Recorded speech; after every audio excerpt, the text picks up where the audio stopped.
वज़ीर मुमलिकत दानियाल चौधरी की बोल न्यूज़ से खुसूसी गुफ्तगू। कहा बानी PTI अपनी हरकत से मुल्क और कौम की बदनामी का बाइस बन रहे हैं।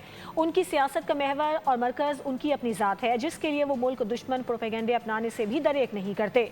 पार्टी वर्कर्स ने उनकी अंधाधुंध तकलीद और पैरवी से मामलात को मज़ीद पेचीदा कर दिया।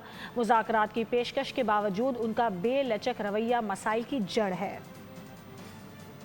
उनकी सियासत का महवर लोगों को चलाना नहीं, उनकी सियासत का जो न्यूक्लियस है वो झूठ के ऊपर मबनी है, लोगों में तफरीक और आग लगाने के ऊपर मबनी है।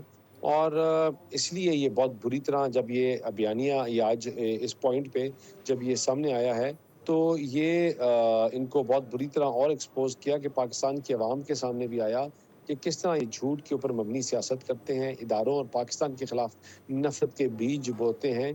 और वो करते इसलिए हैं कि उनके पास अपनी कोई बात करने के लिए नहीं है। तामीर हो, तरक्की हो, अवाम की बात हो, ना इनके पास करने के लिए है, ना इन्होंने की है और ना इनका सियासत जो है इस चीज़ के ऊपर इवॉल्व करती है। सब्सक्राइब करें और बेल दबाएं ताकि कोई खबर रह न जाए।